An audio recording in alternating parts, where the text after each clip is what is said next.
thank you for joining us at Science Fiction Fantasy Convention, SFFCon 2021.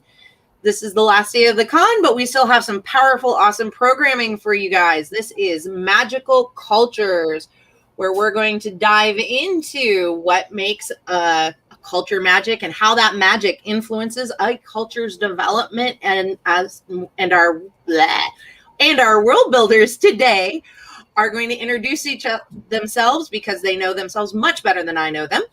We'll go ahead and start with Miss Martha Carr. Hi, I'm Martha Carr, and I'm steadily feeding Lois Lane my dog treats so she'll be quiet. And I've been writing for about 30 years. I was a stringer for the Washington Post. I had a column, a national column that had about 4 million readers a month. I started in thrillers because I came from politics, and that seems like a natural place to go. I got great reviews, never managed to sell a lot of books. Michael Anderle asked me if I'd be interested in urban fantasy. And so I thought, why not? And it turns out that's where I should have been all along if I'd paid more attention to what I like to read. And ever since 2017, things have taken off immeasurably. We co-created the Orseran universe. The universe itself has made over 3 million since 2017. And it's about 200 books so far, and it's been a blast. It's a totally different life, but it's been a great writing career with a little bit of everything. Thank you. And Christina.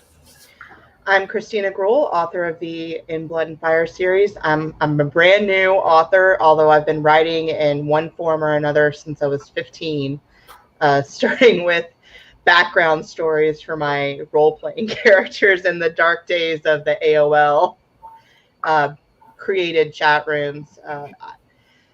Traveled around the country with my husband, and now I'm settled back in Texas and cranking out the words. So, and Dr. Alan Stroud, very illustrious title right there. Well, it's I have a PhD in writing structures and world building in fantasy and science fiction. So yes, I'm Alan Stroud. I am I'm most known at the moment as a science fiction writer, but the areas that I kind of operate in are critical and creative in relation to writing in general. I write for computer games. I did a little bit of work on Baldur's Gate 3. I worked on Phoenix Point as the co-lead writer. On Chaos Reborn, and I also did most of the background and concept writing for Elite Dangerous. And with fantasy, specifically for this panel, I'm probably the going to offer a little bit of the critical position, because I'm currently working on the new edition of the Historical Dictionary of Fantasy Literature, which will be hopefully published by Rowman and Littlefield in 2022. The last edition was more than 500 pages with more than 700 authors and more than 200 concepts of fantasy writing explained and outlined. So obviously I've got to kind of match that as things go. And it was written by the illustrious Brian Stableford. So I'm very, very honored to be in his shoes. That sounds like a massive project. So when we're starting with, we're talking about magic and how it influences. And so I guess the biggest thing is, where do you decide to start when you're creating the culture for your universes? Are you starting with the magic or the culture itself, and then building the magic to match the culture? We'll start with Christina. For my book series, I started with the magic first. I built the system that I wanted to have, and then as there's 5 major cultures, and then a blending of those cultures. The magical island, the island or the set of islands where most magic users in my world go to train, is called the Isles of the Ithramir, and it's really a blending pot of 4 of the major countries. Hathor is kind of the exception to that. They don't send any of their people to the Isles. They actually see those masters as blasphemers and people that are using their magic in the wrong way. But as I built each of the 5 cultures, I built that different countries see the use of the gift, which is what it's called in my world, in different ways. Some people revere it. Some think of it as actually a curse and a bad thing. So I did magic first, and then built each of the 5 cultures around how they see the gift. And Martha? For the Orcerian universe, started with the culture first.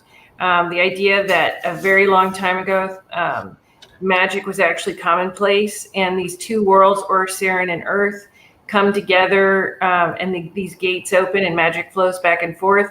But the gates are never still. They're either very, very slowly opening or very, very slowly closing. And so magic is always making an arc up and down. And so that's where we started. With the Terra Novis universe, I started with magic first because I wanted to see if it'd be possible to kind of use physics and bubbles, frankly, and to do a different kind of magic and see if I could make it work. And so that was a lot of fun. And then I had to bring the culture in behind it. And Alan, how about you? Well, it's an interesting thing, and I think that it'll touch on a little bit of what some of us have discussed in the fantasy world building panel as well, where we talked a little bit about the uses of magic and how magic's kind of rationalized and discussed in within writing. One of the things I kind of touch on is there's an 18th century philosopher called David Hume. And what David Hume did is he rationalized the idea of the imagination. And he talked about the way in which people imagine things based on impressions and ideas. And so he was trying to kind of rationalize a concept of how dreams work. And his suggestion was that we have a bit of experience and we kind of utilize that, and we have a little bit of kind of free thinking within our dream state, and we utilize that. And so often our most memorable dreams can be based on a little bit of experience and a little bit of strangeness that kind of permeates that experience. And I always think that a great example of that I have is that I have a recurring dream when I fly, but I always fly over the same place. It's always a field that I really know well, that I grew up knowing. So it feels very vivid. I always think that it's very real. So Hume's ideas extended a little bit in that he would suggest that children are very, very good at wonder. They're very, very good at just accepting free thinking, accepting kind of new experiences and wonderful different things. Whereas adults tend to be a little bit less accepting because they accumulate experience, and we all do it.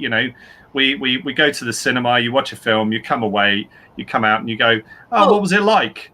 And you go, morning with a 9-year, with a 4-year-old or a 3-year-old, totally different experience. Yeah, it is. And so magic has this sense of wonder to it. And actually, I think that sometimes, certainly in we have one or two touchstones in the genre of massive writers who have set sort of parameters in terms of how things can work or should work or might work. And sometimes that can influence us, and that can be good because readers are used to that, and they kind of feel like there's some comfy shoes to have a new writer who's going a slightly different direction, but there's some some touchstones that they can anchor onto. But actually sometimes it could be good to to rationalize, but not necessarily kind of be quite as the same. And I've tried to approach magic more recently in my work in a way that does that. That starts to, because I started writing a very traditional fantasy series, which was a very systemized magic process, drawn from dragons. Essentially the dragons bled, or their bones were ground up, or their skin was used, and so essentially the dragons became the fuel of magic. So wizards learned that actually if they harvested dragon blood, they could do something with it, and so on. But the reader gradually realized that this was the case, and and this was kind of very structured in terms of the way in which it worked. And then I started to think, well, we're using magic as tools. That's fine. We don't want magic to be a get out of jail free card, because that's just rubbish. And if anyone's seen the TV series Starfleet from the 1980s, there is a good drinking game you can when you watch it. When X-Bomber has a new weapon, you take a drink, because of course, get out of jail free. Oh no, what's our crisis situation this week? Let's do something new. The point though is I think there's a middle ground. And so more recently in my work, where I was working on Dreams of Chaos, which was a historical fantasy series with set in the 13th century, I was trying to think of function, and I was trying to think of ways in which the magic could be mysterious. And in that sense, I love Robert Holstock. Robert Holstock did this with Mythago Wood, where Mythago Wood is almost a timeless place. It's a place where things from the past come back, people who've died, but they're trapped in moments. And that's a wonderful idea, to have somebody visit through there and see all these, and how they mean something to them, personally, and how they mean something in a wider sense. So I'm very interested in magic that kind of starts to sort of not necessarily define itself. And I think when you talk about cultures, it becomes a matter of, well, what is the magic disrupting from what we understand? And therefore, how does the culture adapt to be different? How do people perceive things in a different way based on why the magic is there? Mm-hmm. So, can I add to that a little? Yeah. Oh, please do. Okay, so I kind of, with Maggie Parker and Tara Novice, that's exactly what I was trying to do. I like reading nonfiction, like how we've discovered that trees communicate with each other more than we thought, even miles away, share nutrients when a tree is sick. It's fun to take things like that are actually real science and then start to bend them towards magic, because the idea of finding out that trees communicate with each other already sounds a little magical.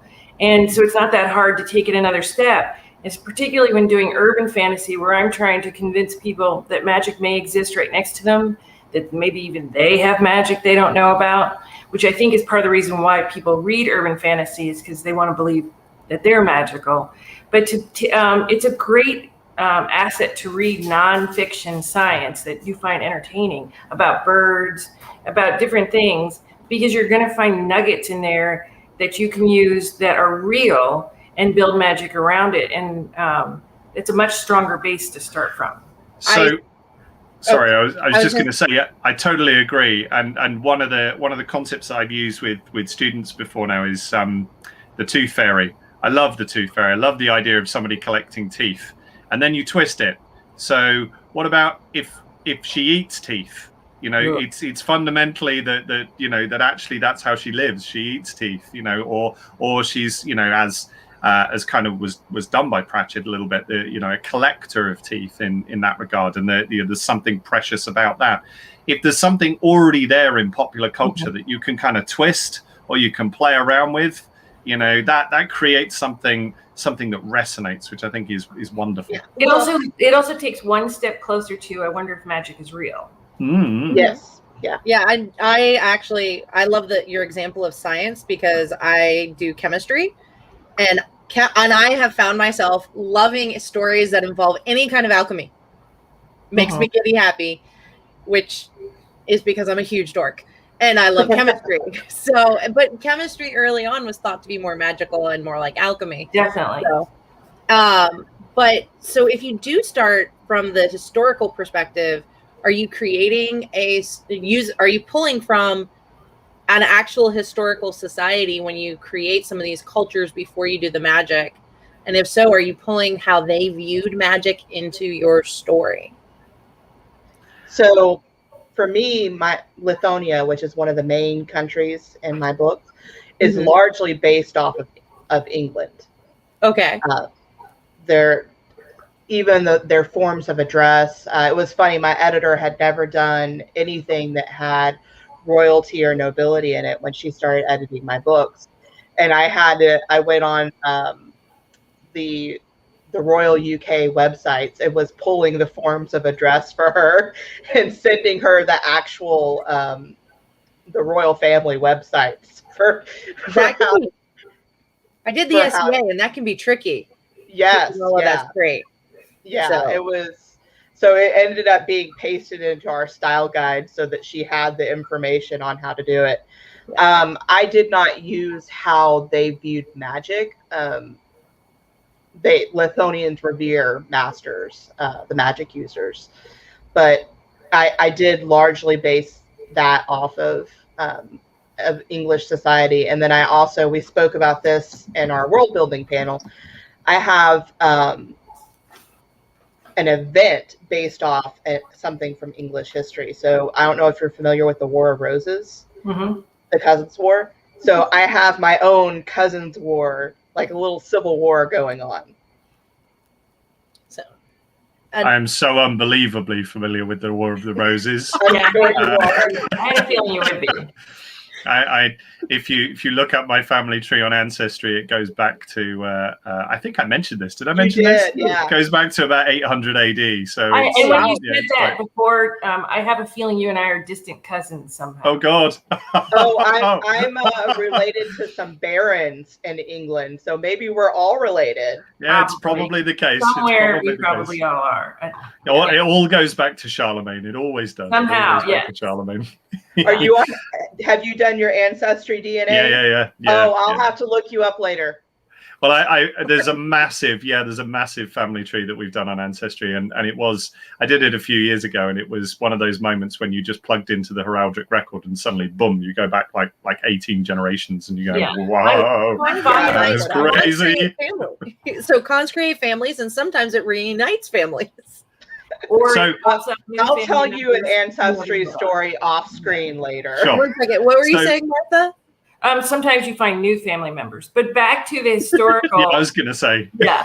But back to the historical part, I used the Library of Alexandria in one series because it was thought to have more knowledge than we've even managed to discover still, but it burned. So there's lots of potential there to say who burned it, what was in it. But then also, Charlie Case writes in Terra Novis Universe with me, and I suggested to him, he had somebody who was coming to Earth, so we mixed sci-fi a little bit, who's been looking for John Wayne, and he has a real thing for John Wayne.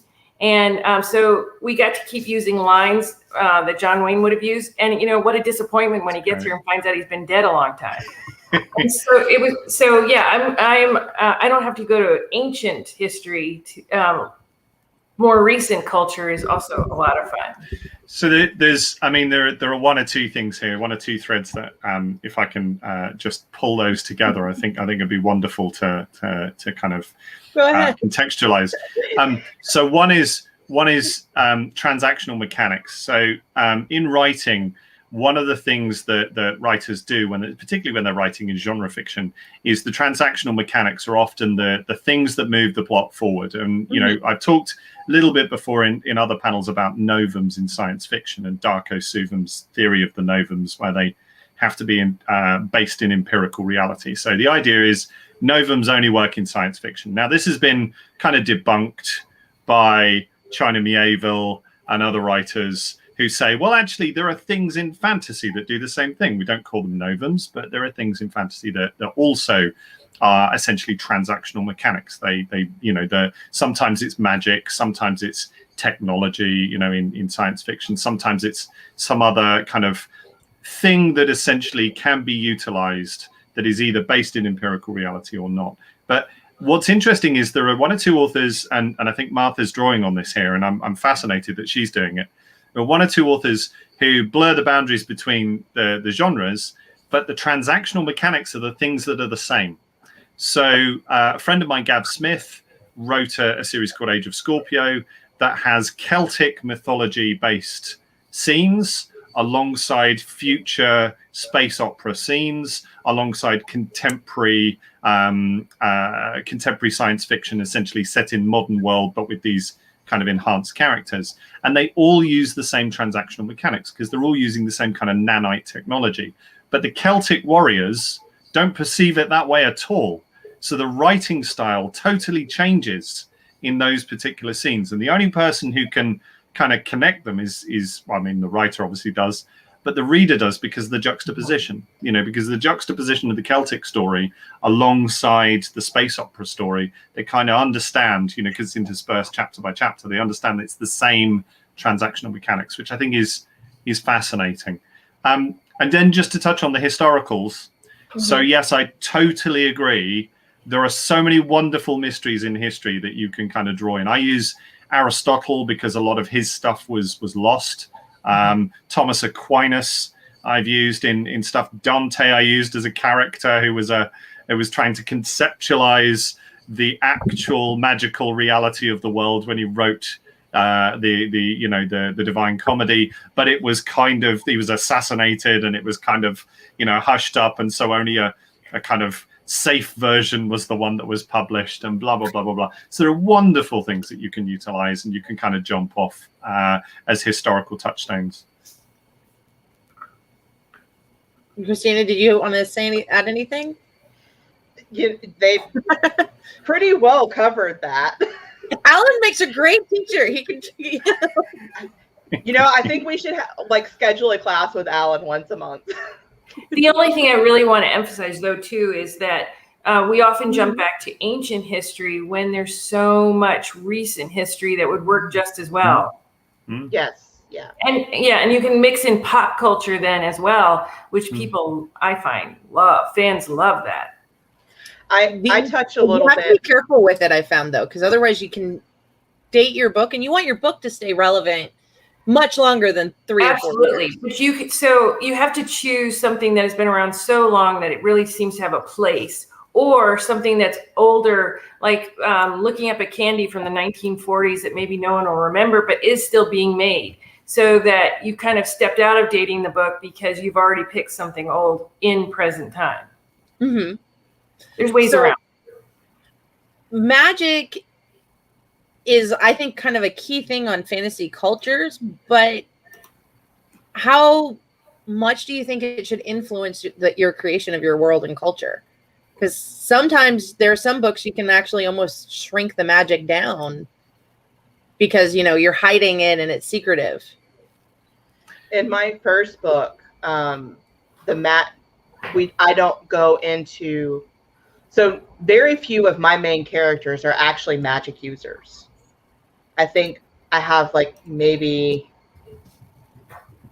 2 or 3 POV characters that are actually characters that have used.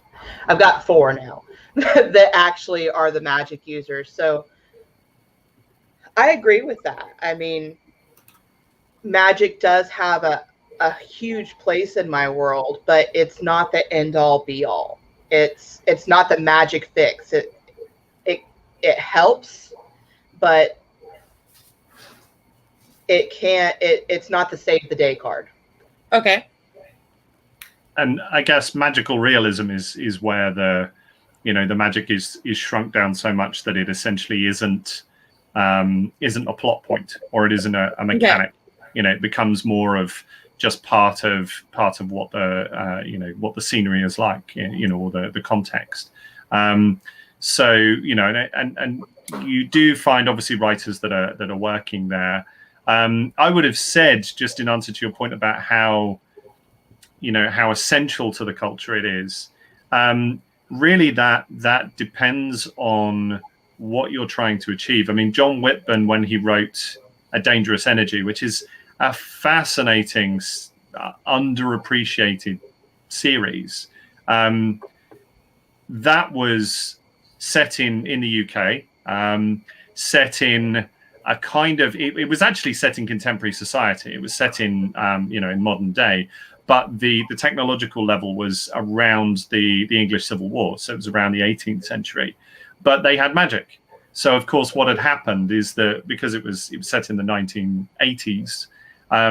What had happened is they'd repressed the technological advance. The Industrial Revolution had never really happened because the magic had kind of suppressed it, because the ruling classes have been supported by it, and so the new wealthy who might have fueled some of the Industrial Revolution process, they never really got going in terms of what they were doing. So they were a gunpowder society just about, and kind of played around with that. But there were real world references there, and it was gorgeous, really interesting tapestry to kind of reimagine the world in that way.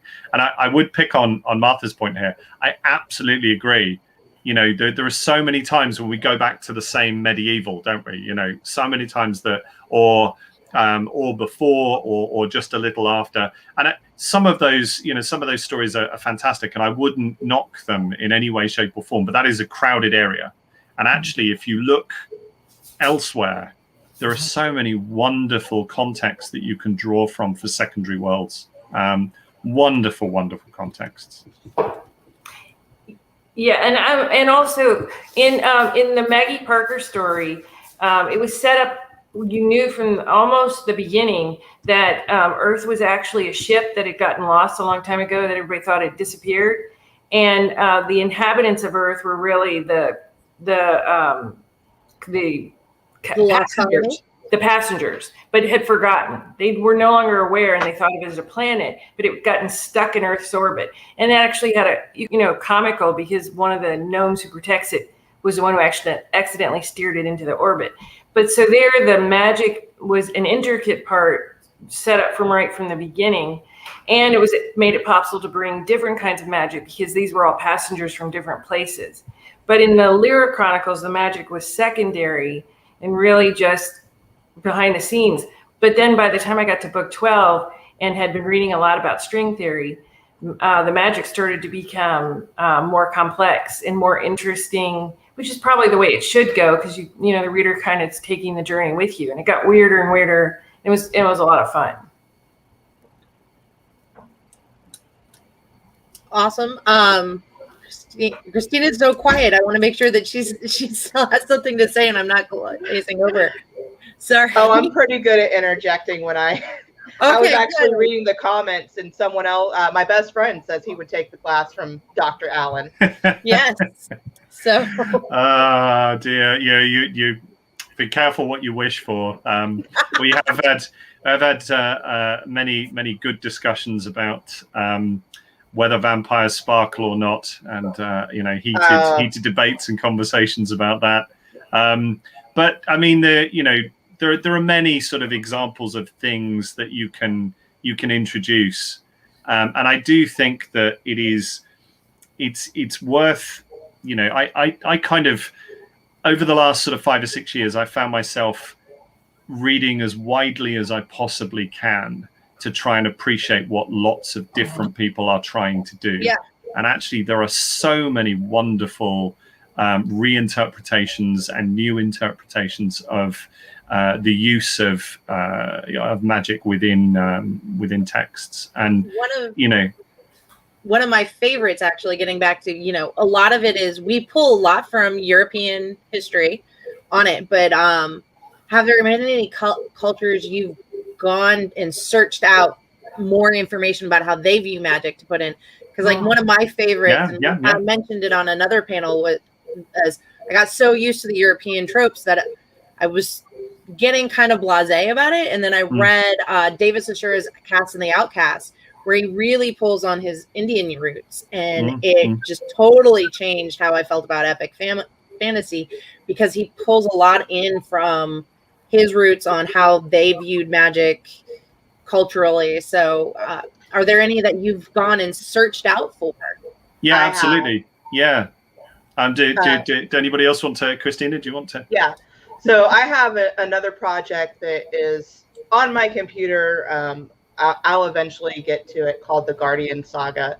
And it basically, the premise is that the Bermuda Triangle is a portal to another world. And the people that disappear into it have accidentally stumbled on this portal and were kidnapped so that they could not share the information. But I have researched the Wyote tribe, which is a tribe that was almost completely wiped out in California, in the Eureka area. One of my friends is actually a member of the tribe, and they're doing a lot of work on rediscovering their language and putting together information about their culture that's been lost. You know, the elders are really building that together. And one of the characters that features in my book is a Wyote senator. He's actually, so yeah, I've done a lot of research on them for that story. And I hope I eventually get around to finishing to tell that tale and put it out there. But it was very interesting and fascinating and incredibly sad to read about them. You should look them up. It's a really, really interesting, their tribe's really, I think, fascinating.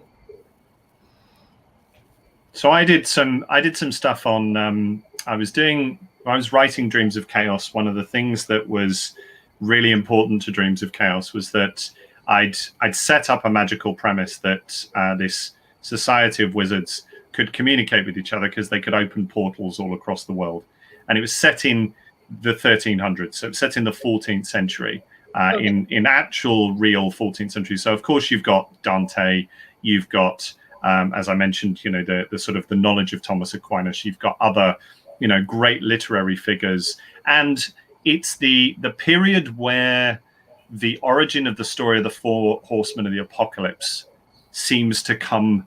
You know, it became much more prevalent. You know, there's obviously references in the Bible prior to this, but the biblical text, you know, very much there were things going on, certainly in Europe in the 14th century, where people genuinely thought the world was going to end. You know, the schism of the popes and, you know, and so on and so forth. But then because of the fact that it was a portal-based, you know, the idea of adding portals to Earth creates a global society. So I thought about this for quite some time, and I thought, well, I need to not be trapped by European mythology and European, you know, history. I've got to look beyond this. And the first thing I realized is that the struggle for power in Japan over that period of time was you know, the kind of the beginnings of the shogunate war was happening at the same time. Oh, wow. And so of course you've got an immediate, as soon as you know that you're creating a historical fantasy where there is a struggle for power between different factions, and you've got that being played out in Japan over this sort of dual emperor situation, and the power of the shogunate, you know, kind of period is starting, and the you know, the original legends of the ninjas are kind of, you know, the proto legends of the ninjas occur at some of these points. You've got a fascinating mix that you can kind of play around with. And then I looked at some of the regions around India, because obviously at the time there were a lot of the country lines and, you know, kingdoms were very different. I had characters from there that I carefully researched and looked at, you know, at existing legends, and then looked at South America, you know, because the Aztec period, prior to the Aztec period, looking at the different cultures and kingdoms that existed, you know, and obviously the Aztecs are Central America, but then you've got, you know, what feeds down into the, you know, to the lower areas as well, in that earlier time. And it was, you know, you're kind of playing all this around, playing with Vikings discovering Greenland, Iceland, and maybe getting to the coast of America. You've got, you know, all of these different things kind of go, and just suddenly you realize, wow, the world is a fabulous place with lots of rich stories, no matter what time you pick. I like that idea of portals connecting and making a global society. It sounds like a highway without traffic. There's a weakness. There's a weakness. I mean, I would say as a writer, the problem is, and, you know, absolutely, you know, no highways, no roads, you know, just take a shower and immediately step through the door and you're where you want to be. But there is a weakness, and I think the weakness is you can end up with a text that's too shallow.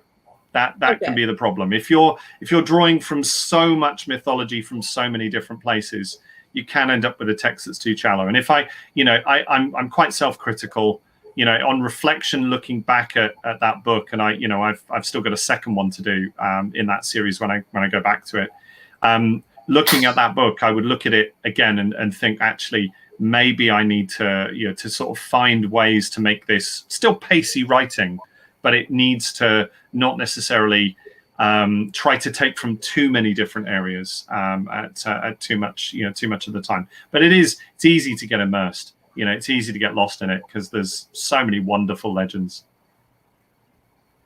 I call that falling into the black hole of the internet. I don't know how many hours I have spent, you know, going from Wikipedia to Wikipedia to Wikipedia, following, just reading about different things.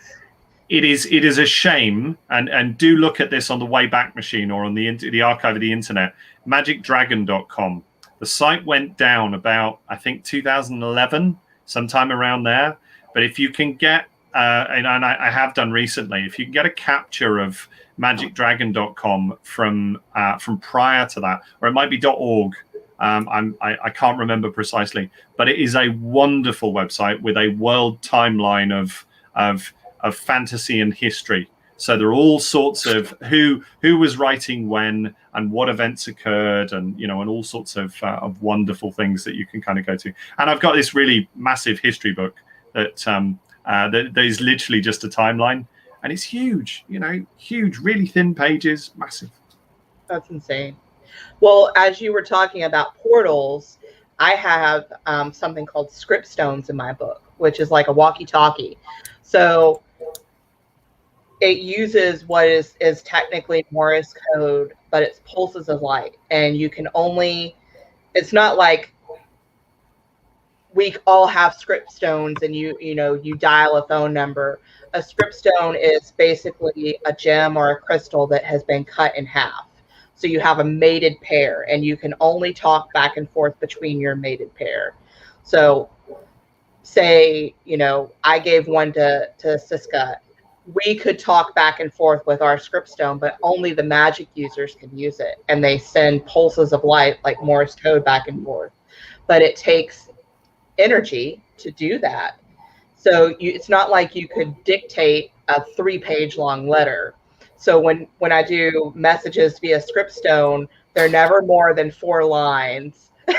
And it's like you have to distill the information down to the smallest possible amount of letters that you're sending.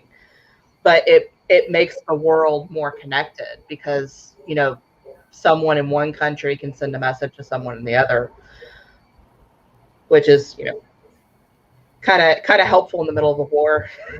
I mean, I also like it when writers, you know, I certainly appreciate it when I see it, when writers utilize devices to, you know, to kind of, and not necessarily get round, I think that's probably the wrong phrase, but they utilize it to make certain scene types work. So if we think about Pullman for a moment, if we think about Philip Pullman, the fact that the demon, the soul, is externalized, what you're then able to do is have a scene that's a monologue, you know, because you know that the person's talking to themselves, but they're actually talking to this second character. So it stops it being internalized. It allows it to be discussed, which I think is a great device.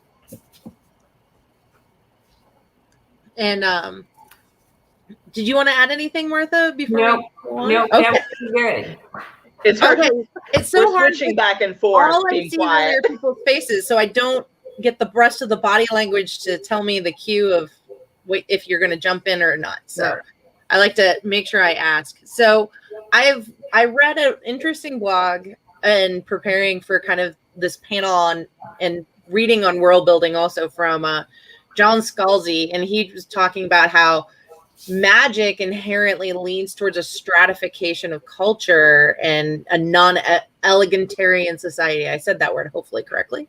Egalitarian. Yeah. So do you guys agree with that? And do you find ways around it to make it more so, or like, how do you feel? I absolutely agree with that. It's as a matter of fact, I try to stay conscious of the fact that it would be way too easy to make the humans look like some sort of subpar class of people because they don't possess magic. And instead, I always come up with a way that they have something that's essential, some element to humans that is essential. And sometimes even give them a magic that they're just unaware of and can almost never use but just to make, you know, it's human beings reading the books in the first place. And so to be able to enhance humans or elevate them so that it's not, the strata is only different. If nobody's better than the other, only different.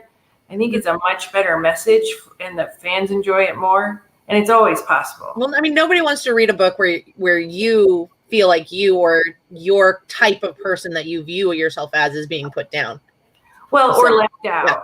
Unless you turn out to be a witch or a vampire, you're just kind of along for the ride. But what if there was something about human beings that, and also I've used where we actually use this magic all the time and just don't realize we're accessing it. And it's the magicals and the plot that bring it out, where we start to see how we're all connected.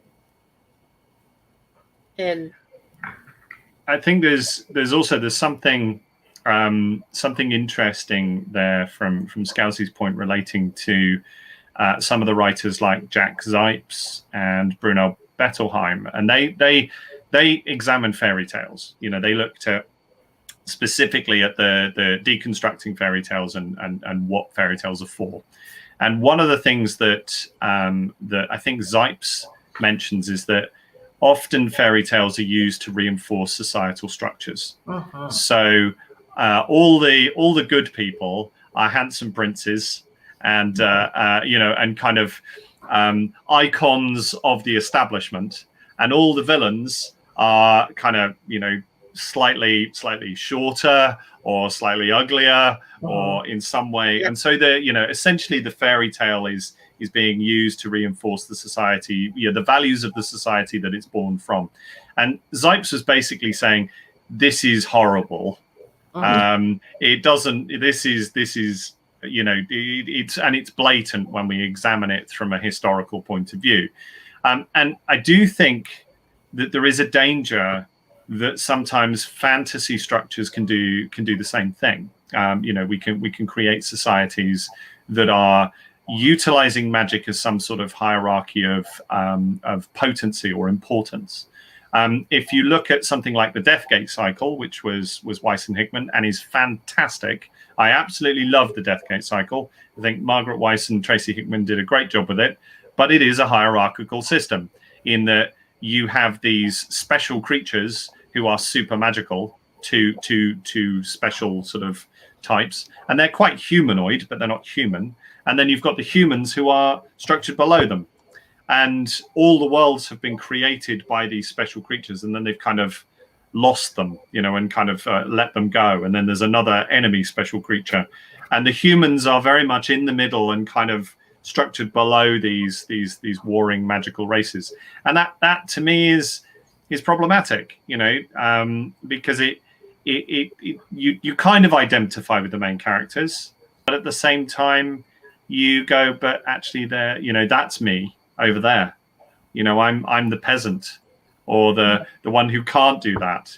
I have to remember that that's not me. The people at the top are not, which is problematic. And, and I think certainly in essence of where we are today in contemporary writing, we want to be inclusive as much as we possibly can. We want to, give people representation within our fiction. We want to find ways to embrace and inspire as many readers as we possibly can, no matter what their background. There's also a flip side you can do where there's a character that appears in different books, a minor character that just pops up. She's an overweight pixie who wears cat-eye glasses and very capable, comes up in different little jobs. So the magicals can also be varied within their own group, and they're all positive figures, so that there isn't this sense, like sometimes elves are always seen as elegant and thin and tall, and you can play with that too, so that on the human side and on the magical side, there's variety and everyone's appreciated and has something to contribute, so that you're not building this always means this always means that. In my book, I have a huge variety of skin colors, and I have my husband is Hispanic. My children are brown. And one of the things that was very important to me is I wanted my children to be able to read my books when they're adults. And because there's things they don't need to read now when they're adults, and be able to see themselves in different characters. My main character is actually a brown princess. and I explore all over the spectrum of both sexual orientation and colors. But to touch on your original question, I explore both sides of the coin in my world. In the main 3 countries, masters are almost kind of like servants. You know, they're the teachers and the healers, and they work alongside with the non-magical people. But the Hathorites, who I'm sure you can gather are not the nice people at this point, the magic users are, the female magic users are up here, the male magic users are down here, and then everyone else is trickled below them. And then in Panarius, you know, a child that is born with the gift, which they call the curse, is actually erased from the family records and basically disowned. So I play with the whole spectrum of that. Well, thank you. I think this has been a great discussion, and we are running short on time. So let me go ahead. We have a few more minutes, and I do want to make sure to give everybody a chance to say where you can be found. If it's best through social media, you have a website, and where your books can be found, so that people who go, you know, these people are fascinating and so smart, I'm going to read because what they write, it's got to be just as interesting as they are. So, and then if you have a panel still at SFFCon, please let us know. So we're going to start with Ms. Carr and then Christina, and we'll let Alan power through to the end. You're our anchor.